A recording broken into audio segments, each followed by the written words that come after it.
Good evening, everyone. I'm very happy to be here with you this evening. Allow me to start by thanking the European Institute for its kind invitation. I'm very happy here to be as well with Professor Olivier Roy. Looking forward to the discussion with yourselves and with him.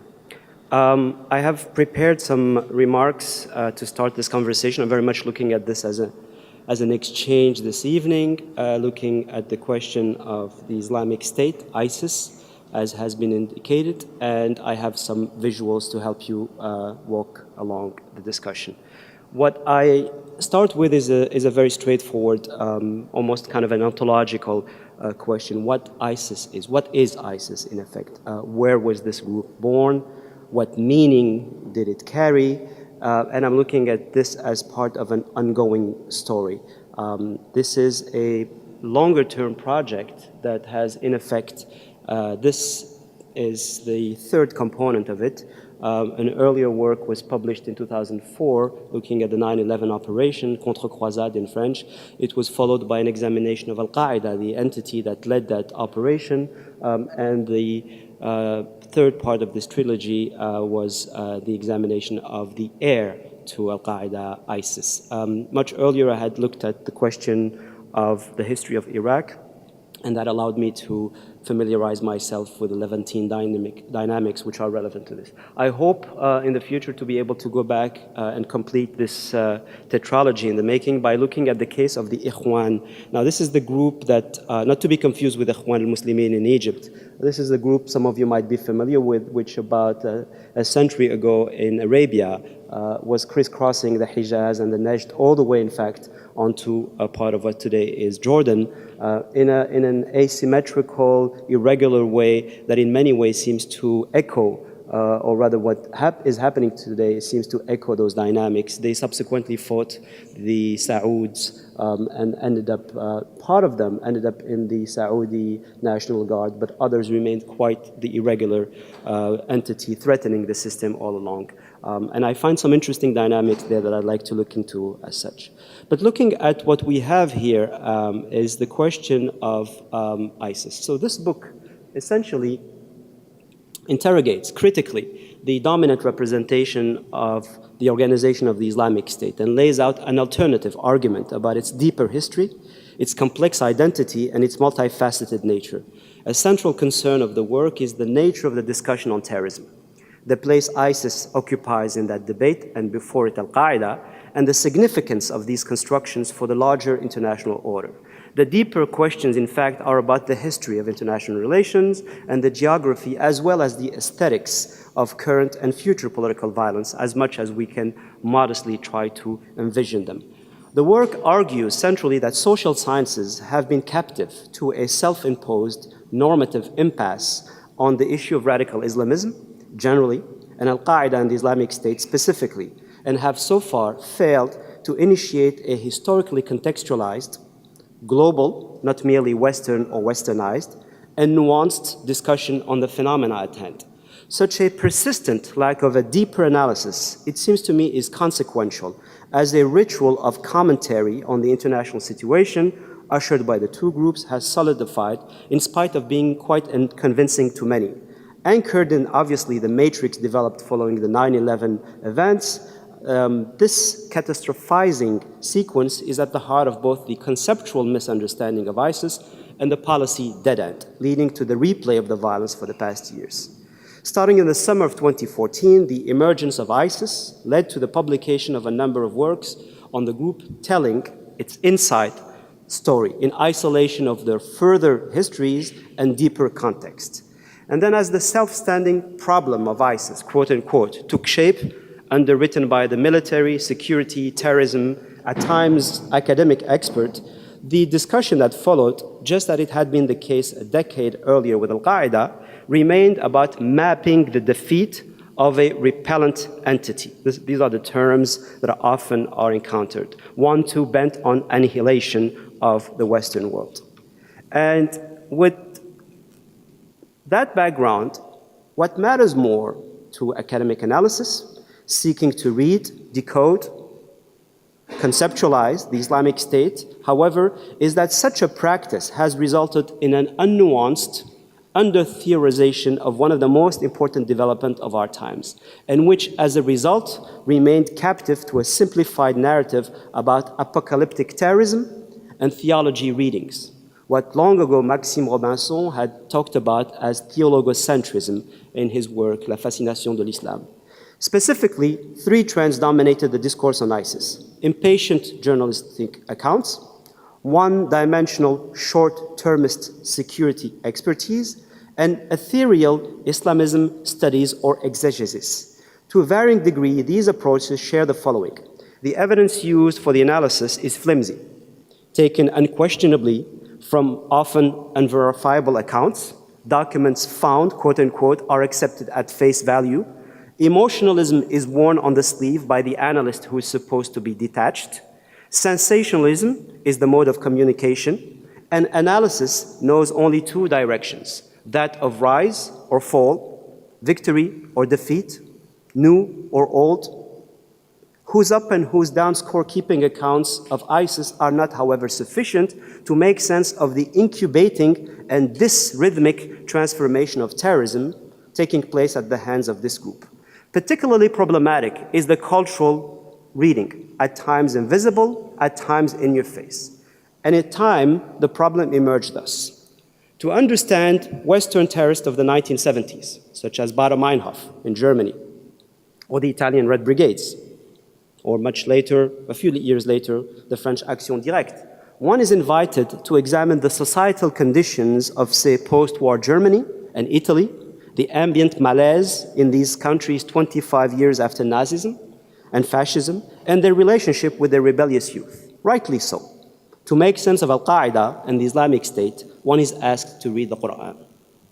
So clearly what we have right then and there is one yardstick, social, to understand one type of violence, and one yardstick, religious, to understand something else that in fact may not be that different.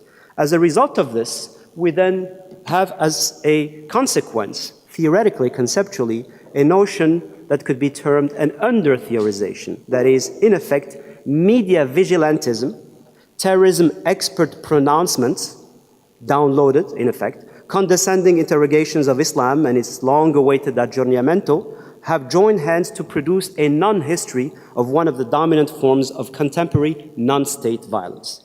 This approach ends up presenting the Islamic State in terms of a homogeneity, impacted by a single ideology, when again, there is no evidence to that effect. Indeed, it is arguably quite the opposite, with ISIS, for instance, visibly fielding a system of continuities and ruptures under a dominant trait of hybridity.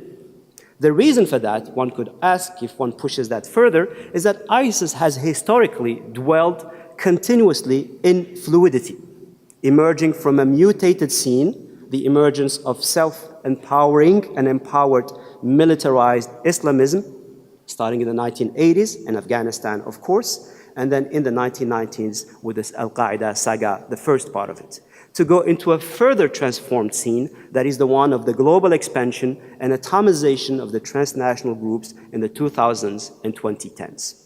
The under-theorization of ISIS, as we posited, therefore, can be arguably looked upon as the continuation simply of the under-conceptualization of Al-Qaeda itself. And this continuity in that gap speaks volumes about what needs to be done in relation to building an alternative perspective. Now, to be certain in this discussion, terrorism suffered by other regions is reported regularly and portrayed equally as an ill of our times to be dealt with urgently. However, the core representation of terrorism today, quite clearly, per se, in the mainstream media and policy drapery, is centrally the menace it represents to the West.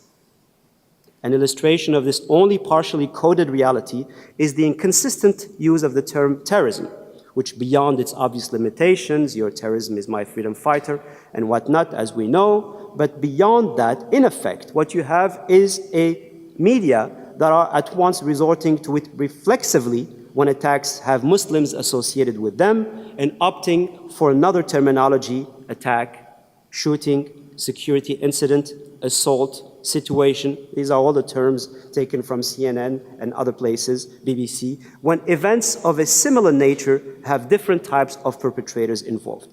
omnipresent. The threat is defined almost only in relation to the presence of Islam in its vicinity and of ISIS ostentatiously. Regularly replayed and patterned in such a depoliticized and culturalized ways, the contemporary presentation of political violence has not evolved significantly beyond the static dimension, and we are already close to 20 years into this since 9/11. It has become, in one author's words, an obsession for some of these actors, regardless of the empirical reality and of the violence of the terrorism, which is taken for granted as such. So, how do we then, once we have established this, take this further? What we can therefore try to do in inquiring as to the genesis, nature, and trajectory of the Islamic State, and attempting again to conceptualize it, we can argue that the entity which stormed the world stage seismically in the summer of 2014 was, as I put it and as I submitted to you, a hybrid meta-puzzle.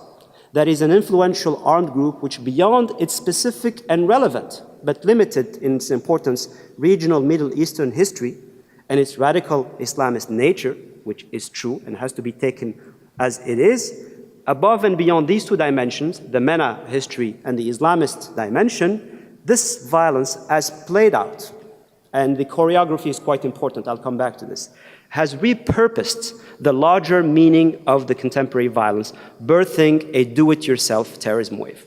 This is essentially, ladies and gentlemen, the argument that I'd like to discuss with you this evening. That is above and beyond, once again, what ISIS is looked upon as being an Islamist entity, which it is, check, and the specificities and the dystrophies of the Middle East and North African conflicts that have led to it, Iraq, Syria, others. Above and beyond these two dimensions, academia has been stunned, has been paralyzed by what I have described in my first part, and in its inability to go beyond that and question what has emerged as an almost independent and forward-moving type of postmodern violence, and I will come back to defining this.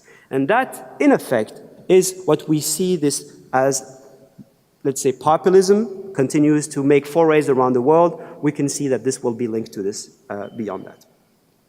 But Al-Qaeda, and we have to insist on the importance of Al-Qaeda in this story, had reconnected the history of terrorism with the anarchists of the 19th century. Both were modernity ushering entities. But the Islamic State, once it emerges much later, moves beyond that by pointing to the limits of the state. And here's a key difference fundamentally. Al-Qaeda, the basis in Arabic, was meant to provide this platform. Ad-Dawla al-Islamiyya, the Islamic State, is engaged in a state-building exercise. And this difference is central to one entity that was born out of another one and moves to repackage, change, possibly reinvent, as I will argue, the very narrative that Al-Qaeda, that bin Laden, that the Wahiri Azzam started with a few years back. And as I said, ISIS moves beyond that. And it does so, interestingly, not by sitting at the periphery of world politics, but by acting precisely at its center. And the threatening nature of ISIS lies not so much, therefore, in its violence, obvious, but in the nature of the counter-order that it is claiming to uphold. Therein lies, centrally for me, its postmodernity. That is, its relationship to a counter-order that it seeks, that it desires, much of it is posturing, but that it seeks to reinvent and put in place. And so the Islamic State, it is submitted here, is one anchored in an interrelated and far-reaching and a set of conflict-ridden histories between the Middle East and the West, centrally. Secondly is the expression of a multi-layered, purposive terrorizing force directed at local power struggles and societal dystrophies, Iraq, Syria, elsewhere, Libya.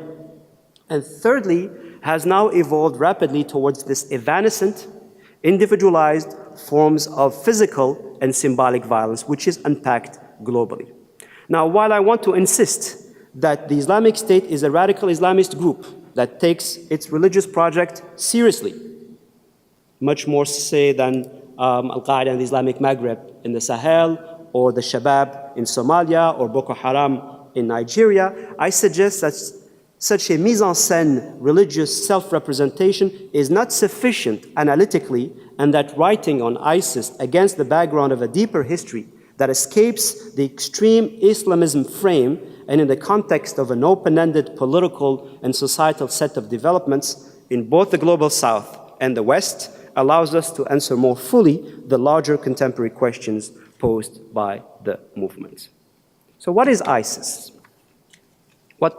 Again, trying to respond to this question, what can we provide as proposals, as avenues, as tested elements that we can look at? One route to trying to remedy those shortcomings that I named is to upgrade the presence of alternative histories on the question of violence, not the question of Islam, not the question of the Middle East, the question of violence and today's violence. Considering the organization's declarative religious identity as ornamental and secondary to its more consequential social and political nature, I argue instead that a conceptual geology of the Islamic State holds the key to its understanding and is to be found in three interrelated dimensions. One, as I mentioned it earlier, and most importantly, particularly these days when one mentions ISIS as having pushed Al-Qaeda to be passé and kind of totally gone. One, as I said, a continuation of the earlier radical Islamist group Al-Qaeda and that entity's deeper upstream regional context. Secondly, degenerated political developments in Iraq since 2003 and in the aftermath of the American invasion of that country, and later on in Syria in 2011. And thirdly, and most interestingly, and starting as a demo of all of this, the wider rise of an original type political violence linked to both the unfinished and resurgent practices of the colonial era and more recent problematic unrestrained military interventionism. So the Islamic State, therefore, functions inherently, and this is the challenge for the analyst. How do we embrace the complexity of identities when we're looking for predictability, closure, something that simplicity, in effect, one-dimensional approaches as such? The Islamic State, by definition, I submit to you, functions as a result of these histories at multiple levels. Formed in the womb of Al-Qaeda, Al-Qaeda's franchise in Iraq, of course, this new battled, hardened entity was also made up of the remnants of Saddam Hussein's military, or going all the way back to the Republican Guard and the ability to hold cities as it did in Syria and in Iraq, able to move on and fold territories into a larger and more ambitious strategy, and ultimately a global phenomenon whereby thousands of individuals, including teenage girls and whole families, are flocking to a territory the group controlled in the Levant for a good chunk, for the most part, of the 2010s, 2013 roughly to 2017. The sum total of this construction yields, therefore, a group that must be understood first and foremost in relation to different levels and to its era. And so what I propose in the book is these 7 layers that you can see here that in effect give us a sense of this multiplicity of entries. And each one of them is equally important. There's no point in trying to order them in terms of importance. What is really important is to see that ISIS can take the flavor of the remnants of Al-Qaeda as such, and continuing to do that. It's very interesting to see that in the videos of ISIS, there is not much, if indeed at all, criticism of bin Laden, who's mentioned less interestingly than Zarqawi, who's really the sort of the violence of a Zarqawi appeals more to ISIS, but there isn't any straightforward questioning or critique of bin Laden's plan. There's more indeed of the Wahiri. Secondly, obviously, the 2003 episode as an insurgency that was kickstarted by Zarqawi, thus the importance of that. And then thirdly, also 2003, but more the frustration of what I call the remnants of Saddam Hussein's, let's remind ourselves, secular and certainly not religious in that sense, at least at the time. Some of them became increasingly adopting a certain religious phraseology and even philosophically in their demeanor. Fourthly, and this is very important because certainly Baghdadi could not have expected or imagined that is the Syrian insurgency, that is then an attempt is made by Al-Qaeda in Iraq to become the Islamic State in Iraq and Syria, an interesting dynamic. And then, of course, let us not forget that following the post-Arab Spring, the spreading, think, for instance, of places like Sinai, where Ansar al-Bayt al-Maqdis increasingly make forays into becoming wilayas of ISIS, and then, obviously, the global dimension. and what I spent the latter part of the book on, which is the last part of this. Elements are built in effect, and this logic of what I submit to you needs to be understood as a mix of spatiality, spatialization rather, and temporalization. That you have a sense of a combination of what you can see here as a sort of a sedimentation of a set of histories, moving from one experience of Qaeda's to the wars. Let's build them into these two Iraqi and Syrian conflicts, different but playing out in the same larger period, and ultimately what is emerging as what we can call this kind of postmodern, transnational, globalized insurgency, rebellion, whatever you want to call it. And in that context, these three moments are always present at different levels, different referentials, different importance, building on the actors, but ultimately give us a potential key to read this. So, in effect, these new transnational histories, moving on now to the second part, this transformation reveals to me a matrix in the making of new groups around the world that are increasingly behaving in this mode. Now local, now transnational, all the time repositioning and adapting to dynamics of what we can already call post-globalization, that is from the 90s onwards. And as such, we can trace the emergence and the evolution of these identities and highlighting what I just mentioned, their periodization and specialization, with the Islamic State warranting this explanation beyond the available narrative of which we're still very much, as I said, kind of stunned and prisoners of a mad terrorist group bent on destroying the West, establishing a caliphate. Now, why would we do this? With a view to argue for reconceptualization of the production of violence by the Islamic State. Not so much its sort of presentation, not so much its visibility, but how this is produced socially, and I think in that sense, this analysis locates us at the dawn of a novel form of a global, privatized, transnationalized, interweaved, hybrid, insurgent socio-political violence. And this cultural mixity, a trait of our times, obviously, and this multi-layered nature of ISIS has inaugurated or is revealing, we have to test it in the next couple of years, a revealing moment at least in both the nature and the direction of contemporary violence, while echoing the deeper colonial underpinnings. In effect, a Clockwork Orange meets Blade Runner meets Lawrence of Arabia type of mumbo-jumbo in the second decade of the 21st century. Political violence has evolved.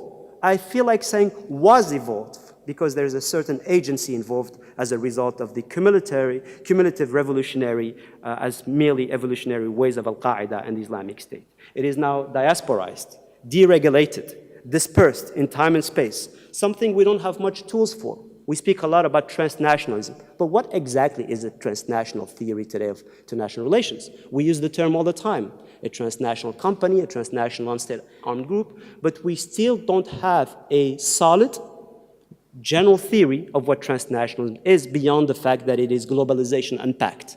And I think we need to have that layer so that we can build beyond and move into this notion of dispersion as a process.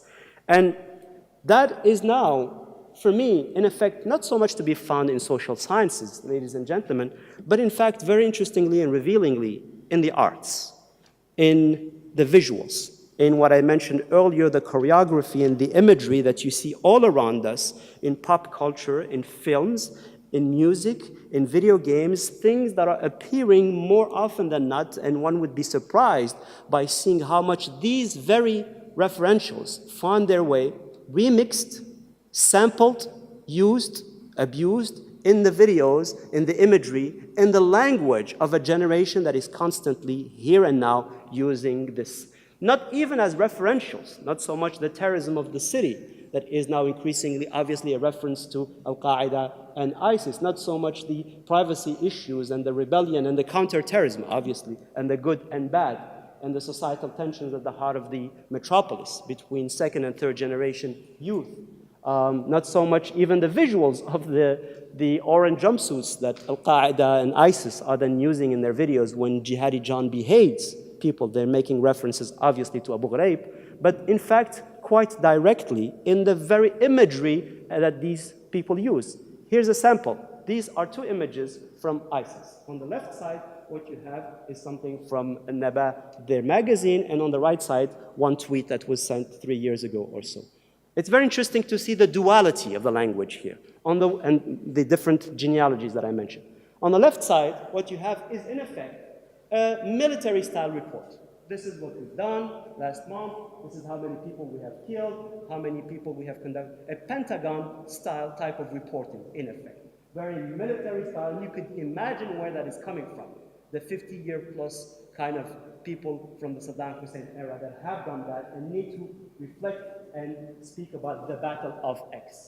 On the right side is something that could be straight out of any concert or film or video game poster in any city these days around the world, and particularly in the West. Something that looks more like a rap album or something of a video gamesy type of approach. So you have fundamentally this duality that we see playing out at the heart of this discussion. Two final thoughts. Once expressed only domestically or internationally, this new violence, therefore, travels back and forth, at once impacting the periphery and the metropolis with equal equity and consequential unpredictability. That's why we need 1, 2, 3, 10 theories, because of the unpredictability of what we are observing. As the full spectrum of the interaction space is occupied than merely a single spectrum of it, which is the problem of the narrative.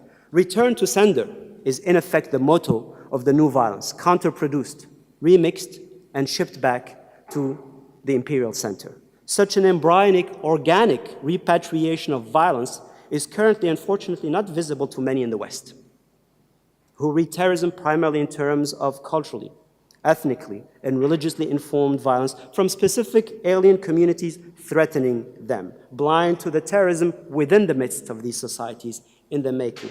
However, this fluidity, this release of this ISIS-inspired violence are not merely destabilizing and chaos-inducing, they are transformative. How so? These characteristics spring from continuing reappropriation from the vectors of imperial power. That in effect, these actors are acting as counter-imperial agents, and as such, their violence is increasingly less derivative and more intrinsic to the empire itself. Now, if the backstory of ISIS is Al-Qaeda, as I said, and if its front story is Iraq and Syria, its side story, I submit to you, is post-colonialism and post-modernity. We are therefore possibly at the dawn of a transcendence of these binaries: center, periphery, colonized, colonizer, dominated, dominator. All of these things that we have carried since the 60s in colonial, post-colonial type of discussions. And this violence, ambivalent, impersonal, ambiguous in effect, lies in its self-generated ability to produce and reproduce the razzmatazz of its own grand narrative, an artifact of the product of micro-narratives about Abu this or Abu that, but fundamentally, inspiration is packaged, and spectacle, as it is, terrorism has always been about image and information, but spectacle here is cinematically, Hollywoodian, in GoPro, 4K, IMAX-like, Steadicam, immersive and disposable doses of daily video that these youth are in effect using. That's where the influence to the Kawashi brothers, to the Tsarnaev brothers, to all of these kids essentially comes from. And so in closing, as I invite you to a new type of thinking on terrorism, particularly in academia, the notion of terrorism, it seems to me, above and beyond ISIS, above and beyond Al-Qaeda, above and beyond the Middle East. The notion of terrorism, the most central problem in our days today, as it has been forced on us, certainly, is in a state of conceptual deformation due to the elasticity it has been given in recent years. Ethos of specific people, Muslims, has become pathos, and Al-Qaeda, ISIS, is the boogeyman of international security. This problematic has remained one of terrorism and counterterrorism. Them against us, underwritten by a Pravda-like focus on religion, religion, religion, Islam, Islam, Islam. The over-elaboration of the terrorism concept in recent years in terrorology, as well as its hollowing out in security studies, are but related ways in its primarily political driver, namely the stealth racialization of terrorism through the past decades. The silences in the terrorism, ladies and gentlemen, are the text. If the building up of ISIS as an all-purpose, jack-in-the-box and jack-of-all-trades allows the disappearance of the political question, it is high time to decouple the respective yet related histories of ISIS and of Al-Qaeda from the securitization narrative they have been captive to. Racism itself sits unquestioned at the heart of this discussion on ISIS, with the violence beamed that the European and the American considered exceptionally unacceptable and particularly heinous, elevated to a standalone dangerousness, not because of what it's doing, obviously terroristic and violent, but because of whom it dares target. Therefore, bringing back colonialism in the terrorism discussion allows for historicization of the reconnecting of geopolitics, yes, and domestic politics as such.